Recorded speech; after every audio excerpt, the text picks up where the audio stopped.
নামাজ আদায় করা হলো ফরজে আইন, শুধু ফরজ নয়। পৃথিবীর মধ্যে যদি কোনো গুরুত্বপূর্ণ জিনিস থাকে সেই জিনিসটার নাম হলো আসসালাত। তাহলে আমরা নামাজ আদায় করলে নগদ কিছু পাই না, এই কারণে সেদিকে ধাবিত হয় না। আর গরু যদি জবাই করি, কুরবানি যদি দেই, তাহলে অন্ততপক্ষে নগদ কিছু পাওয়া যাবে, এই কারণে ওটার দিকে বেশি ধাবিত হয়। আর এই কারণেই আমার মনে হয় বর্তমান জামানায় যদি হাবিল আর কাবিলের পুনরাবৃত্তি করা হতো, আশা করা যায় আমাদের বাংলাদেশের সকলের কুরবানি কবুল হতো ইনশাআল্লাহ। মনে হয় হতো কি? আসলে এখানে আমার কথা বলতে পারি না, এই জায়গায় হাত দিয়ে আমাদের এই কথাগুলো বের হয় না। সম্মানিত হাজিরিন, একটু সচেতনতা অবলম্বন করা দরকার, একটু চিন্তা ভাবনা করা দরকার যে আপনার সন্তান নামাজ আদায় করলো না, আপনি নিজে নামাজ আদায় করলেন না, ওই সন্তানের সাথে কিভাবে আপনি শরিক দলে হয় একত্রিত হয়ে অংশগ্রহণ করে আপনি কুরবানি করতে পারেন? কখনো নয়। এ ব্যাপারে কঠোর হুঁশিয়ারি।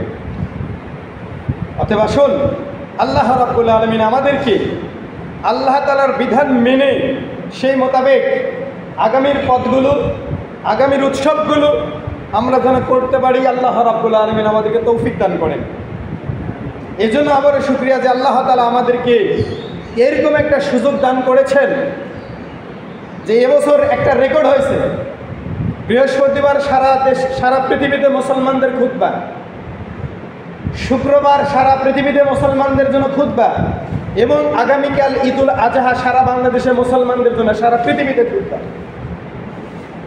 এরকম লাগাতার 3 দিন মুসলমানদের উৎসব এখনো পাওয়া যায় না। আমি আমার জীবদ্দশায় পাই নাই, বা কোনো পত্রিকায় এখনো আসে নাই যেটা 2025 সালে বাস্তব। এত কিছু বলার পরে, এত কিছু জানার পরেও যদি কোনো মুসলমান মনে করে আমি এখনো ঘুমে থাকবো, বলেন তো ওর জন্যই আল্লাহ তাআলা জাহান্নামটা তৈরি করে রেখেছেন। বলুন না? তাহলে আমাদের সিদ্ধান্ত নেওয়া লাগবে না? আমাদের চিন্তা চেতনা নেওয়া লাগবে না? এই সুযোগ আগামীতে আসবে কিনা কেউ জানে না। এরকম সুযোগ আসবে, হয়তো বা নাও আসতে পারে। ঈদুল আজহা আসবে, তারপরে আরাফার ময়দান আসবে, জুমার দিন আসবে, কিন্তু লাগাতার 3টে একসঙ্গে পাওয়া খুব কষ্টকর। এটা মুসলমানদের জন্য একটা উপহার।